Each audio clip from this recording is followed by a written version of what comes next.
Hola, soy la Basmati de nuevo con vosotros. Hoy para hablaros de un tema muy interesante de arte expoliado. Ya sabéis que hay ahora mismo un movimiento de las nuevas generaciones que están, digamos, reescribiendo su historia, como decían los formalistas rusos, eh, que es devolver el arte, por ejemplo, en el caso de la metrópoli, a las antiguas colonias que fueron esos objetos que fueron abusados, por decirlo de alguna forma, ¿no? Pero también se está haciendo con el tema de los nazis, o sea, es una actitud muy ética y que, aunque llegue tarde, nunca es tarde si la dicha es buena. Entonces, en este momento, pues, por ejemplo, en Nueva York y montones de sitios, Estados Unidos, pues, si se descubre que hay un objeto que ha sido robado, que ha sido expoliado, que ha tenido una venta forzada, como puede ser en el caso de los nazis, en el cual Hitler quería hacer un museo gigantesco en muy poco tiempo, y entonces a las familias judías con colecciones maravillosas, que eran muchas, simbólicamente les compró obra de arte y claro, no pudieron negarse porque les iba la vida en ellos. Muchos consiguieron salvar la vida como si dijéramos comprando su vida a través de hacer una sesión de unos patrimonios increíbles de arte.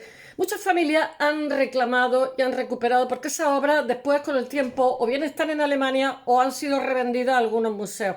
Este es el caso. Llevan 23 años pleiteando esta familia judía que tuvo una venta forzosa. Entonces, el problema es que ahora mismo están en España, en el Thyssen-Bornemisza. Jaime Thyssen-Bornemisza las compró en 1993. Lo que están reclamando es el Camille Pissarro.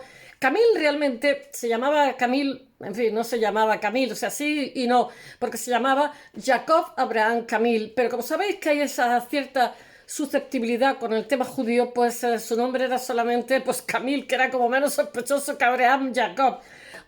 En fin, pobrecillo, fue un pintor maravilloso, simplemente excepcional, que se le asocia con la escuela de Barbizon, aunque después con el tiempo evoluciona hacia el impresionismo. Es un pintor, no sé, estrella, por decirlo de alguna forma.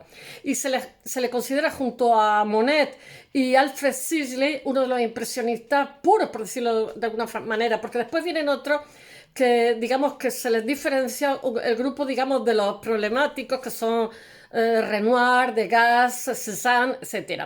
Pero al volver a Francia, después de su estancia en Londres, participa en las exposiciones. Estoy hablando de Camille Pissarro, del grupo de impresionistas, para que sepáis un poquito quién es el pintor, que no lo sepa, porque quien sabe de arte sí sabe quién es. Se escribe Pissarro porque en realidad es Pizarro, porque hay un seseo, es un apellido español sefardí. Él proviene de una familia, Camille Pissarro, bueno, Jacob Abraham Camille Pissarro proviene de una familia sefardí. Por parte de su madre son hispanos, por parte de su padre son portugueses, pero se habían asentado en Dinamarca, pero a su vez se habían ido, ya sabéis cómo son de nómadas los judíos, en la Antilla holandesa, y el padre tenía un negocio muy floreciente de artículos para los barcos y gozaban de bastante dinero. Después el padre se va a oponer a que el hijo sea artista, pero hizo lo que le dio la gana, como hacen todos los hijos. Adiós, gracias, porque si tuvieran que hacer lo que nosotros queremos, pues no sé, serían otra cosa. La mayoría se arrepiente, los que siguen los consejos de los padres. Yo creo que hay que respetar a los hijos, incluso diría que ayudarla a la vocación que tenga. Bueno, él es el grupo impresionista, nuestro Jacob Abraham Camille Pissarro. Él fue cofundador. Además, fue el único junto a, no me acuerdo cómo se llama, Berthe Morisot, que participa en las 8 exposiciones que hay entre 1874 y 1886. No lo tuvieron fácil, ¿eh? Después lo que pasa es que los impresionistas, digamos, el arte que hay en la actualidad, empieza ahí, con el impresionismo, porque ellos captan el instante, y eso, la fotografía lo podemos ver, ¿no? Captar el instante, ¿no? Eso es impresionismo. Yo, por ejemplo, podían hacer diferentes pinturas, pero simplemente, pues con la luz del mediodía, el puente de Londres era una cosa y al atardecer era otra, porque según absorbe la luz los objetos son cosas diferentes, porque hay avances en la óptica en el siglo XIX, está el positivismo dentro de lo que es la ciencia, y eso posibilita casi una revolución científica. Y uno de los avances es precisamente los avances en la óptica, que ya lo habían hecho los árabes tiempo atrás, pero ahora pues se descubre, por ejemplo, la función de los bastoncillos, cómo los bastoncillos engañan a la vista, ¿no? Y los artistas se hacen con todos esos conocimientos porque, claro, cualquier cosa, vamos, ya sabéis que los artistas en general pues, son muy mentirosos. Se les pone una palabra que es más eufemística y se dice, el artista es fabulador. Bueno, fabulador. Pues somos mentirosillos y hacemos la vida mejor, yo qué sé, a la mujer es más guapa, a los hombres más atractivos, etcétera, etcétera. Después, pues somos un trozo de carne sufriente. Bueno, no me hagáis decir tonterías. Este señor, durante la guerra franco-prusiana, él va a ir a París, por supuesto, que es el centro. Estoy hablando de Camille, de Jacob Abraham Camille Pissarro. A principios de los años 70 vuelve a residir en Inglaterra, donde estudia las acuarelas de Turner, ¿cómo era? John Turner Milan, no me acuerdo cómo es. En especial, como os he dicho, Joseph Malor William Turner. Es que hay que decir el nombre de pila aquí todo el mundo, tío. A mí me suena hablar así, es como el archiduque Carlos, no sé qué, no sé cuánto. O sea, todos tenemos muchos nombres de pila de nacimiento. Era Pissarro en 1880 experimenta con el puntillismo y también produce escenas rurales de río. Él era anarquista. Entonces, pues hay una gran sensibilidad social a finales del 19 y principios del 20, porque os he dicho que el liberalismo, según Noberto Bobbio, el filósofo, dice que el liberalismo es el padre del socialismo y del fascismo, ¿no? Entonces, hay una época muy convulsa al final del siglo XIX con las comunas de París, y entonces los estados, todos los estados, no solamente el francés, toman nota para que no se vuelva a repetir estas situaciones, ¿no? Pero a pesar de todo hay muchísima sensibilidad social, va a haber muchísimas revoluciones, después en el 17 va a ser la revolución rusa, etcétera. Bueno, sigamos con Pissarro, que si yo mis digresiones nos perdemos. Él pinta muchísimas escenas rurales. No hay una vez que no hable, que haga el canal, que no me llamen 40 veces. Hay escenas rurales de los ríos, paisajes, escenas callejeras, como la calle de San Honoré, después del mediodía, que es de 1897, que es la que están reclamándole al Museo Thyssen los dueños de esta pieza que fue arrebatada por los nazis en la época de Hitler. Y bueno, está relacionado con... realmente estas pinturas que él hace se asocian mucho a que él era socialista y era muy cercano al anarquismo. En aquella época era muy romántico, aunque el romanticismo había sido al principio del siglo XIX, me refiero, la gente era muy valiente, muy épica, pensaban que con sus ideas podían cambiar el mundo. Eso lo hemos perdido, ya hay un mundo más pragmático. Ya en la Segunda Guerra Mundial, digamos, somos más pragmáticos. Quizás la última guerra romántica, entre comillas, fue la Guerra Civil Española, donde la gente luchaba por ideas, por ideales. Después no, después había una nación emergente que era Alemania, que ya tenía misiles, que tenía muchísimos avances, etcétera, era la potencia, y entonces a la otra potencia emergente pues le pusieron Hitler, y era como blanco y en botella para justificar otras cosas, porque de hecho Rusia y los Estados Unidos se repartieron los intelectuales en cuanto hubo la paz, en cuanto hubo armisticio, a espaldas de lo que eran otro tipo de convenios. Bueno, también aportaron el Plan Marshall, que fue maravilloso. Bueno, se interesó por plasmar el trabajo del campesino, nuestro Abraham Jacob Camille Pissarro, y pintó la vida rural francesa, y también son muy famosas sus escenas de Montmartre, porque él va a ser un artista más de allí. Él fue también profesor y tuvo como alumno a Paul Gauguin, a Paul Cézanne, a su hijo Lucien Pissarro y a la pintora estadounidense Marthe Cassatt. Bueno, políticamente fue simpatizante del anarquismo, como os he dicho. Bueno, ya os he introducido en quién era Camille Pissarro, este hijo de sefardíes que nace de padre danés, pero que en realidad tenía otro hijo de madre hispana y padre portugués sefardí, pero con nacionalidad danesa, que nace en la Guayana holandesa. Ya es difícil, la mezcla que llevaba, pero el padre emprendedor inteligente. Bueno, vamos al tajo. Hay un tribunal federal de apelaciones en Estados Unidos que desde hace 23 años esta familia está revisando este caso. Y voy a decir una cosa. Esta familia, al acabar la Segunda Guerra Mundial, me parece que fue su bisabuela, su tatarabuela, la que le robaron o le compraron forzadamente. Fue compensada porque reclamaron, y entonces la República Alemana, después de la Segunda Guerra Mundial, le indemnizó por las compras de estas pinturas. Ojo que no hay que olvidar ese dato, que no lo justifica, pero tuvo una buena indemnización. Bueno, entonces, el barón Thyssen-Bornemisza en 1993 compra, como si dijéramos, un pupurri de obras en 1993. Un pupurri de buena fe, lo compra en una casa de subasta, entre las cuales está esta que le reclaman, que a su vez había tenido otros dueños y otros dueños y otros dueños más. Todos habían comprado de buena fe y no sabían de qué iba el tema. Bueno, entonces, este Tribunal Federal de Apelaciones ha revisado el caso. Os tengo que recordar que en Estados Unidos la jurisprudencia es la fuente del derecho, lo mismo que aquí en Europa tenemos tres, que nunca me acuerdo de la tercera, porque está la consuetudo, que es la costumbre, la jurisprudencia, no me acuerdo, hay otra, pero ellos solamente tienen una, que es la jurisprudencia, que son los juicios previos que en situaciones paralelas o análogas pesan sobre el juicio que se va a dar ahora. Entonces, unido a que Estados Unidos no puede o no debe, y eso lo tienen muy claro los jueces, que son bastante cultos e inteligentes y tienen buena preparación en todos sitios. O sea, el demandante es estadounidense y el demandado es español, que es un museo que los españoles han alquilado a unos dueños que son los Carmen Thyssen-Bornemisza, que es la viuda de Jaime Thyssen-Bornemisza. Entonces, los jueces americanos, hombre, si hubiera delito de sangre sería otra historia, no pueden dar un veredicto en terreno extranjero, en terreno americano, no deben dar un veredicto porque esto se rige por leyes españolas. Jaime Thyssen-Bornemisza compró en 1993 esta obra de buena fe y los demandantes ya habían sido ¿cómo se dice? Ya el Estado alemán, la República Alemana, ya le había dado una indemnización por este cuadro. O sea, que se suman factores, que no solamente está el mundo dividido en buenos y malos. Pero ahora os lo contaré, los abogados americanos están diciendo que, claro, que España tiene un estatuto antiguo y obsoleto de 1800 y pico y que están protegiendo y favoreciendo a los nazis, al robo nazi. No, queridos.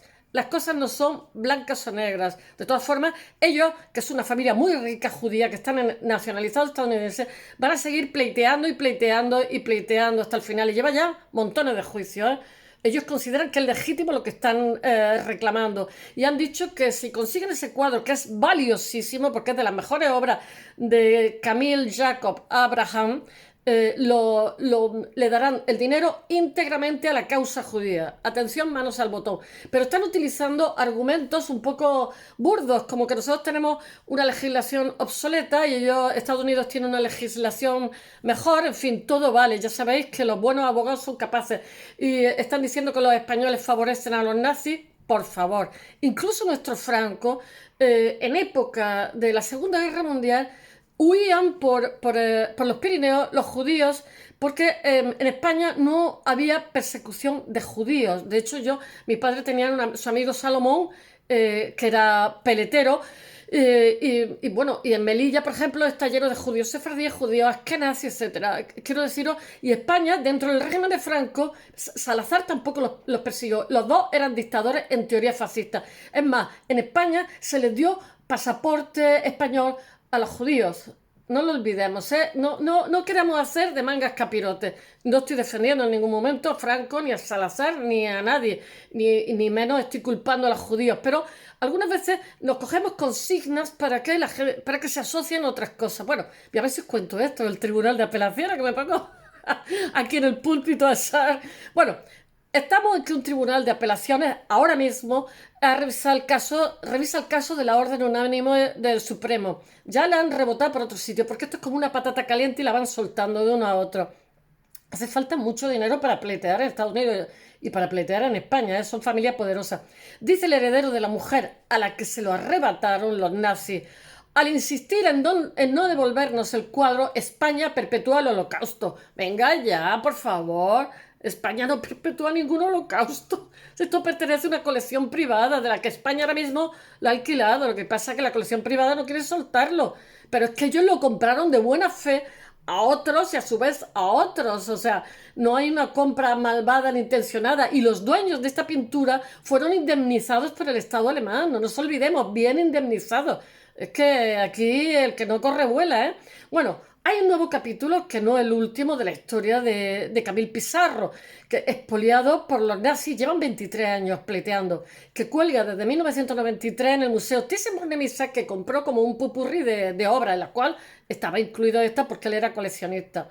Esto está en Madrid, el Thyssen-Bornemisza, que no lo sepa. Se ha escrito este lunes en un juzgado de Pasadena, California. Las partes, parte y parte, se han visto otra vez ante el Tribunal de Apelaciones del Noveno Circuito con jurisdicción sobre la costa oeste. Estoy leyendo algunas cosas porque no me lo sé al 100% de Estados Unidos, porque no me aprendo el... en el litigio se enfrenta desde hace 17 años, aunque llevan 23, la Fundación Española y los herederos de Lili Cassier, a quienes le fue arrebatada en Berlín en 1939 esta pieza, una obra maestra de Camille Jacob Abraham Pissarro, que en realidad es Pizarro, que se llama La Rue de Sanora. Lo que pasa es que hay tendencia en el francés y otras lenguas, y una tendencia natural en español, palabra del filólogo, al seseo, por eso dicen Pizarro. Si hubiera estado escrito con Z, en Sudamérica también dirían Pizarro, los españoles decimos Pizarro. Como el conquistador, bueno, que odian los mexicanos. Esta es una obra maestra impresionista, como os he contado, porque él fue uno de los fundadores del impresionismo. Él evoluciona de Badminton al impresionismo. Y es la Rue de Saint-Honoré, que yo no sé francés, por la tarde. Efecto de lluvia. Es preciosa simplemente. Es quizá la mejor o de las mejores de su obra, por eso es muy valiosa. Este fue como un impuesto revolucionario para escapar a su suerte como judía durante el Holocausto. La vista era la consecuencia procesal del fallo unánime del Supremo de Washington, que en enero decidió devolver la causa a Pasadena, como patata caliente. ¡Clac, clac, clac! Yo no decido, porque claro, no es que opinas del cuadro, es que opinas de... El juez tiene que juzgar a la legislación española, y hasta ahí podían llegar las cosas. Bueno, al considerar que el juez se equivocó, ellos han reclamado, considerar que el juez se equivocó al aplicar la norma del conflicto federal-estatal, que es la que decide qué ordenamiento impera, si el español o el californiano. Tela. En una disputa, claro, un juez juzgar al ordenamiento español, que tiene una tradición, que además es un código napoleónico frente a un código que es totalmente distinto, el anglosajón, pues como que allí ya están moviendo teclas y entonces se los pasan uno a otro. Y estos, como siguen teniendo mucho dinero, siguen dando caña. Y van a seguir dando caña. Como está, hay dos piezas lisas. Ya el demandante es estadounidense, como os he dicho, y el demandado es español. O sea, un estado extranjero, puesto que la obra, al estar alquilada por el Estado español, es el poseedor, aunque no el dueño. En las dos sentencias, ya tienen dos sentencias negativas. Hasta ahora por el juez John Walter de Los Ángeles de 2018 y por los 3 magistrados a los que este lunes les ha vuelto la patata caliente como un boomerang, mando federal, y por eso se aplica la ley española que da la razón al Thyssen, que no a la familia de estos. Ahora que el árbitro es la norma de conflicto estatal, el Tribunal de Apelación puede seguir aplicando la ley sustantiva española o cambiar el paso y estar por la californiana. Según esta, una persona que reciba un bien mueble robado, como es el caso, no puede consolidar su título de propiedad. Ahí están luchando, están achuchando, por mucho tiempo que pase, claro, están reclamando y reclamando y reclamando. Eso es carísimo. En el ordenamiento español bastan 6 años para eso. Ante la terna de jueces han comparecido por espacio de una media hora los dos abogados principales de las dos partes de uno de los dos casos de restitución de los más sonados de la historia. En favor del demandante estaba, de David Cassier, que es bisnieto de Lili. Han hablado uno de los letrados más famosos de Estados Unidos. Estos casos muchas veces no es lo que cobran, sino que se hacen famosos porque están ante una situación muy difícil, que es David Boies, que se tiene un apellido también Boise, francés. En la exposición que ha hecho lo ha planteado como un enfrentamiento entre lo viejo, porque el reglamento español es de 1800 y pico, y la modernidad de Estados Unidos. Anda que no es astuto aquí el amigo. O sea, lo ha hecho así como político. pero los jueces no son tontos. Y la ley californiana que es más acorde con las demandas sociales modernas. También se dice, pero así todo lo va a perder. Eh, También ha insistido en la necesidad de que el caso se envíe al Tribunal Supremo y que sean los del Tribunal Supremo los que decidan.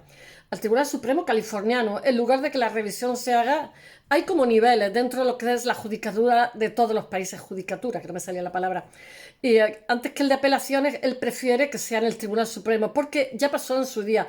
El abogado del demandante de la familia judía confía, quiero que me deis vuestra opinión, confía en una revisión integral del asunto que les acabe dando la razón y por eso siguen encabezonados. El abogado Tadeusz G. Stauer del despacho Nixon Peabody ha hablado en favor del Museo Madrileño, está representando a la familia Thyssen-Bornemisza y ha vuelto sobre el argumento de que cuando el Estado español adquirió el cuadro, lo hizo ignorante de su procedencia, o sea, lo hizo de buena fe. Fue como parte de la colección del balón Hans Thyssen-Bornemisza en el año 1993 y por el que se pagó 350 millones de dólares. Tela. Stauber también ha defendido que España no regrese la pintura a sus primeros dueños, pese a haber firmado los compromisos internacionales en materia de evolución de arte expoliado por los nazis, los principios de Washington y la declaración de Treviso. Dice, ninguno de los dos son tratados, no son leyes, son más bien orientaciones. Y sus textos también dicen que hay que respetar las leyes de otros países, el hecho de que existen diferentes sistemas legales, que es lo que están respetando los jueces, que cada país trae su propio trasfondo histórico. Ambos abogados han soportado el interrogatorio, pero con una tensión impaciente de los jueces, de los magistrados, pues todos inevitablemente tenían un cierto aire de déjà vu.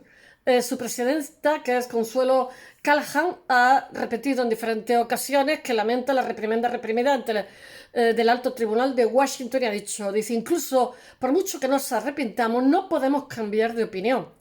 Han dicho la jueza. Y eso es precisamente lo que desean los abogados del Thyssen, que los mismos jueces que le dieron la razón se la den de nuevo. Y allí os he dicho que la jurisprudencia tiene un peso tremendo.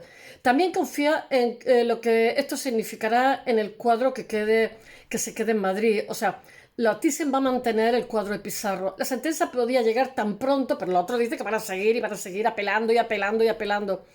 La sentencia va a llegar ahora en enero o quizá se retrase más allá de la primavera. Se pueden tomar el tiempo que les dé la gana. Si el proceso acaba en el Supremo californiano como quiere el demandante. El demandante va a seguir porque es una cuestión de cabezonería, pero os digo que no sé en esta ocasión.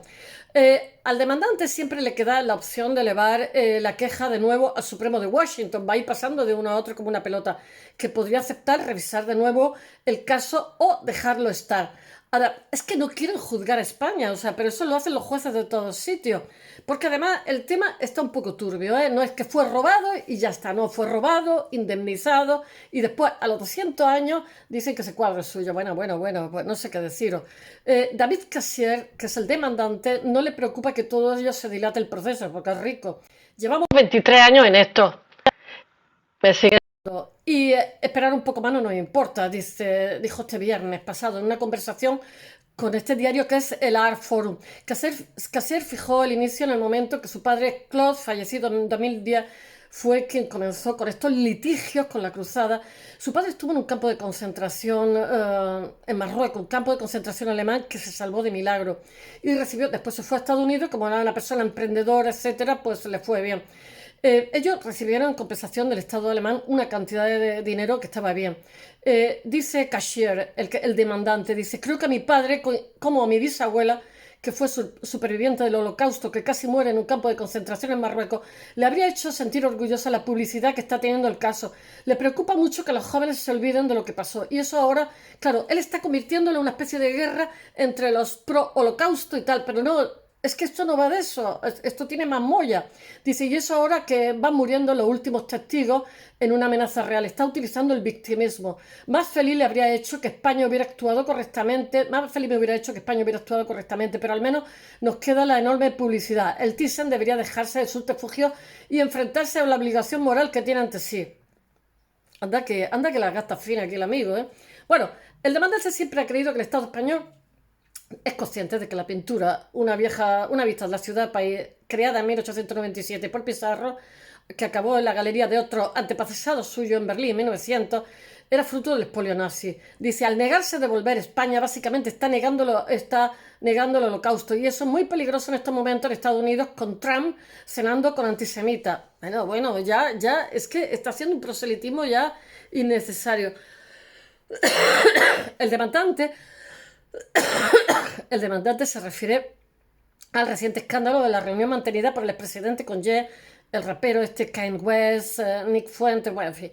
Ha extrapolado el que no le devuelvan el cuadro a que los españoles estamos con el holocausto, con Trump, con yo qué sé, no sé. En fin, vuestra opinión me interesa. Bye, hasta mañana.